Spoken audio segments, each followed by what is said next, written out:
Politics.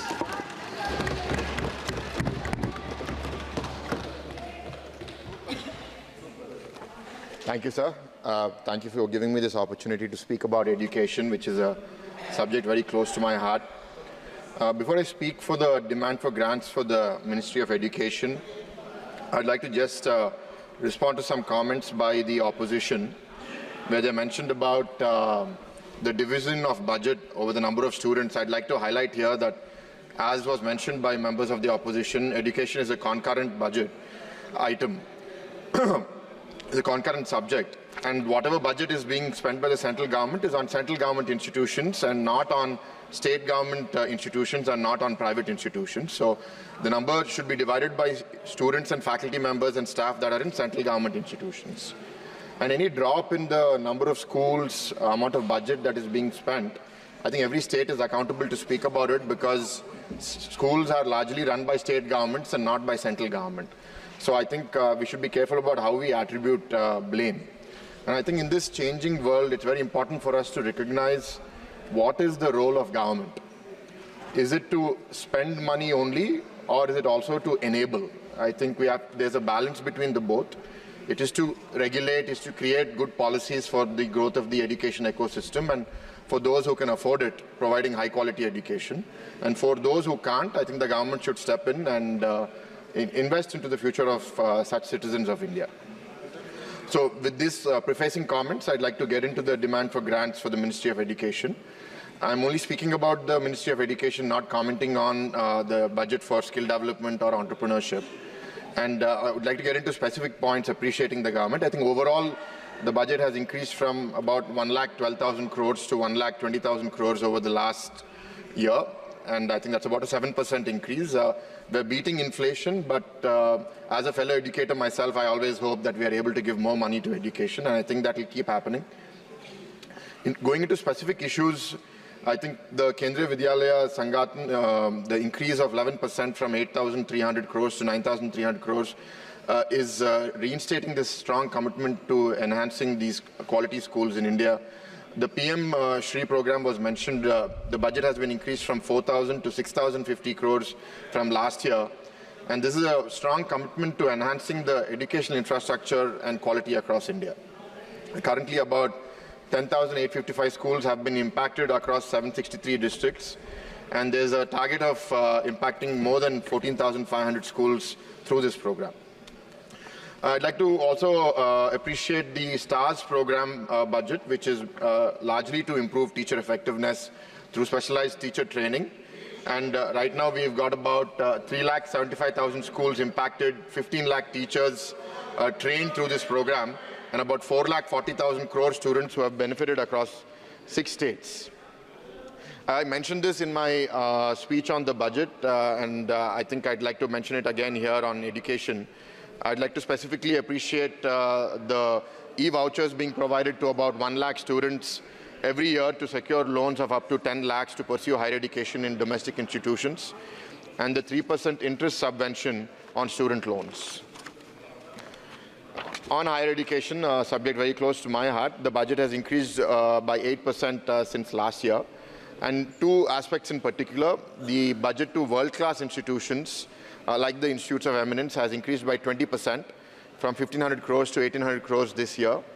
And the support to central universities has increased by a large 38% from about 11,500 crores to close to 16,000 crores now. The one thing I'd like to request here, sir, is while the allocation has increased overall, the budget for the Central University of Andhra Pradesh and the Central Tribal University of Andhra Pradesh, which are subjects of the AP Reorganization Act, have been subsumed into the larger support to central universities. I request that the budget, whatever has to be allocated to these 2 specific universities in Andhra Pradesh, continue as expected in the Act, and we are supported to establish them as soon as possible.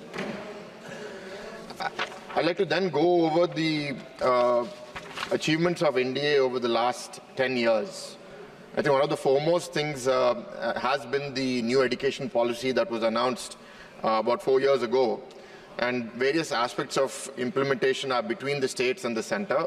there's a huge responsibility on the state governments, on the central government to really see this into reality, because the language of the NEP, as an educator myself, is something that I'm really looking forward to seeing in reality.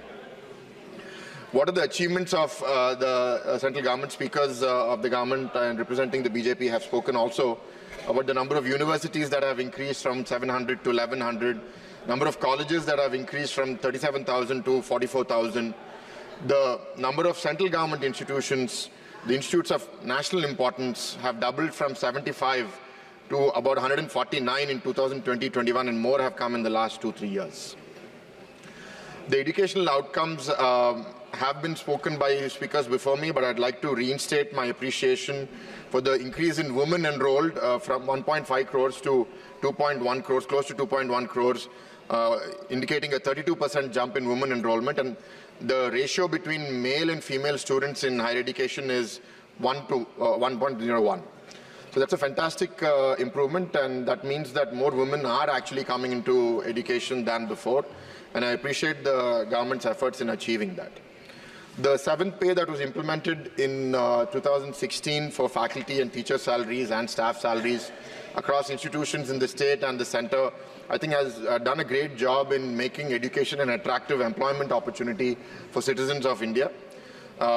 We run a private university and we pay salaries, and we are constantly competing with government institutions on attracting talent. And we still fight for talent vis-a-vis those who go to institutions like the IITs and the IIMs. And I think the benefits that the government provide and the stability that the government provide really attract high-quality talent into educational institutions in the government. The private sector is growing. As was mentioned, about 50% of the students and faculty are in private sector institutions. But I fear that many private institutions are not able to recruit faculty at the quality that the government institutions are able to. Another measure that has come about a decade ago is the NIRF, the rankings for institutions across the country. And now I think it's made a very clear race for institutions everywhere that if you want to recognize, you want to get recognition, you want to get access to funding, you need to do well on these rankings.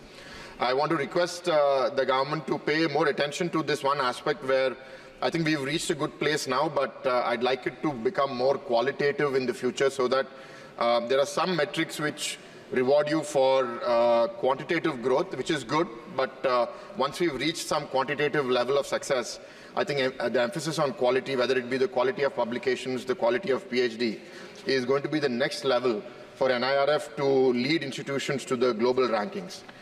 There are some institutions in the global 200 rankings from India today. There can be many more. I think we're well underway in that direction. I think the evolution of NIRF is going to help us get in that direction. Coming to some requests, sir, for our state to begin with. The Ministry of HRD has, sir, I'm the only speaker from my party, so I think we have about 20 minutes. 7 minutes. Not made any spoke. Not more than I spoke, but I think our party has about 20 minutes. Okay, sir, take one more minute, fine, yeah. Finish. For the state of Andhra Pradesh, for a university in my parliament, Andhra University was committed to provide about 1,000 crores over the RUSA, Rashtriya Uchatar Shiksha Abhiyan program. And we've received some money in phase 1 and phase 2 to the tune of 20 and 100 crores. The previous state government has not paid its share, and hence further devolution of funds haven't happened. So my request is that the state is in a bad shape. This program should continue to support Andhra University. And the RUSA overall has increased to 1,814 crores this year for such state universities across the country. I appreciate the intention of the government to keep taking that forward.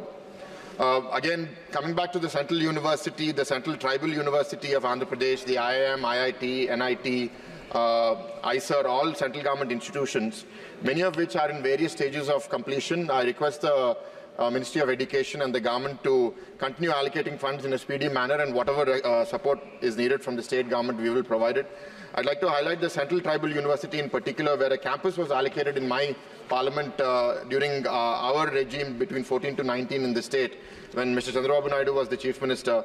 But the previous state government had created a lot of confusion, tried to move it to a very different area where they didn't allocate the land fully, and the campus didn't start. And the request from the staff of the Central Tribal University is to come back to the campus that was allocated in Kottavalasa Mandal in my parliament, where the 500 acres of land has already been allocated. I'd like to end with recommendations to the government on certain points. One is the One Nation, One Subscription initiative, where you give access to journals to institutions across the country. If the central government can get that access, I think institutions around the country will benefit. Integrating social and emotional learning into the Indian curriculum and encouraging alternative education models is critical because we're seeing mental health challenges grow across the country, and I think that support is essential for our education to change. Giving more support to repairs and maintenance. I see that government institutions are suffering from lack of repairs and maintenance budgets. And lastly, and most importantly, I'd like to request for a budget on research on how outcomes of school education, outcome of higher educations are changing. What's happening? Are government school students going to colleges? Are college students getting jobs? We need to track them maybe via the Aadhaar, create a national database, and change the way we invest money into education, because with the advent of AI, with the advent of technology around the world, the jobs are changing and our education system doesn't seem to be equipped enough to face those changes. I request the Centre to invest into that research and change the way we invest our money for the future. Thank you for this opportunity, sir. Thank you. Sri Sunil Kumar, Honourable Member Sunil Kumar.